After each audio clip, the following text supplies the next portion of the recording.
Shri KT Ramarao గారు. అధ్యక్ష, ముందుగా గౌరవ మంత్రి గారికి, ఎందుకంటే వారు లెజిస్లేటివ్ అఫైర్స్ మినిస్టర్ కూడా, వారిని అడగదలుచుకుంది ఏమంటే అధ్యక్ష, వారు పెట్టిందేమో తీర్మానం అన్నారు. తీర్మానం కాపీస్ అయితే మాకెవరికి రాలేదు. తీర్మానం అన్నారు, చర్చ ప్రారంభించారు. మరి నేనేమనుకున్నానంటే, ఎందుకంటే ఇంత ప్రాముఖ్యత కలిగిన అంశం కాబట్టి గౌరవ ముఖ్యమంత్రి గారే మరి రాష్ట్ర ప్రభుత్వ పక్షాన సమర్థవంతంగా తీర్మానం ప్రవేశపెడుతూ వాదన వినిపిస్తారేమో అనుకున్నాను. కానీ మరి వారు ఏ కారణం చేతునో కానీ ముఖ్యమంత్రి గారు మాట్లాడడం లేదు. వారి సహచర మంత్రివర్యులతో మాట్లాడించినారు. మరి వారికి మాట్లాడడం ఇష్టం లేక మాట్లాడతలేరా, ఇబ్బంది అయి మాట్లాడతలేరా నాకు తెలియదు. కానీ అధ్యక్ష, మాకు గత 10 సంవత్సరాలుగా మేము అక్కడ ఉండి చెప్పిందే ఇవాళ శ్రీధర్ బాబు గారు చెప్పింది అధ్యక్ష, కొత్తదేం లేదు. స్పీకర్ సార్, ముఖ్యమంత్రి గారు వారికి పాపం వారి ప్రధాన ప్రతిపక్ష నాయకుని ఏదో అనిపించాలనే ఉబలాటం ఎక్కువ కనిపిస్తుంది.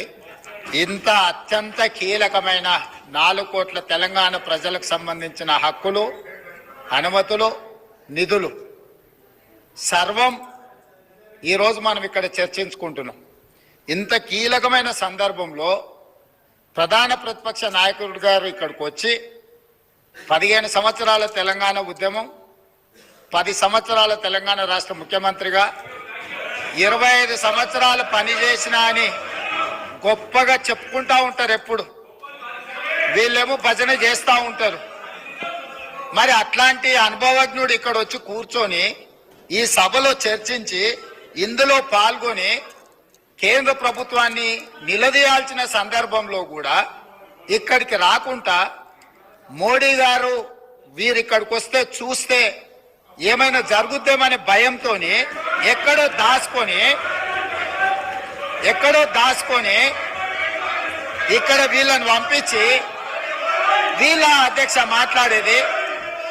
తెలంగాణ రాష్ట్ర ముఖ్యమంత్రిగా కేంద్ర ప్రభుత్వం నిన్న ప్రవేశపెట్టిన బడ్జెట్లో తెలంగాణకు జరిగిన అన్యాయాన్ని, నిధులను, అనుమతులకు సంబంధించి నిన్నటికి నిన్న స్పష్టంగా మా మంత్రివర్గ సహచరులకు చెప్పడమే కాకుండా ఈరోజు ఈ సభలో ఈ తీర్మానాన్ని ప్రవేశపెట్టి అందరి అభిప్రాయాలను తీసుకొని ఈ తెలంగాణ రాష్ట్రానికి న్యాయం చేయాలని మా ప్రభుత్వం ముందుకొచ్చింది. కాబట్టి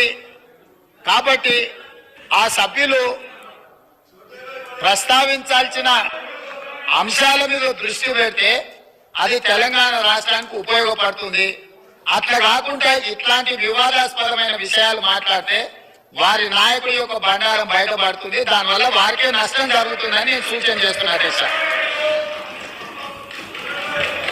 అధ్యక్ష. ఈ రకంగానైనా ముఖ్యమంత్రి గారు గొంతు విప్పినందుకు సంతోషం అధ్యక్ష. ఈ రకంగా మాట్లాడే పరిస్థితి వచ్చినందుకు ధన్యవాదాలు అధ్యక్ష. ఒక్క మాట అధ్యక్ష, కేసీఆర్ గారి గురించి, మా పార్టీ గురించి వారు మాట్లాడిన మాటకి నేను ఒకటే వారు చెప్పేది అధ్యక్ష. ఇక్కడ ఉండే ఈ నాయకుడి స్థాయికి మేము చాలా అధ్యక్ష. కేసీఆర్ గారు అవసరం లేదు. ఆయన వచ్చినా రాకున్నా తప్పకుండా సమాధానం చెప్పే సత్తా మాకుంది. మీ సత్తా తెలుసు, మీరు ఇక్కడ ఉండి అక్కడ పోయిన వాళ్ళే మీ సత్తా తెలుసు. కేసీఆర్ గారు అవసరం లేదు మీకు, మేము సరిపోతాం. మాకు సమాధానం చెప్పండి చాలు. మీరు అధ్యక్ష వారు అన్నారు అధ్యక్ష.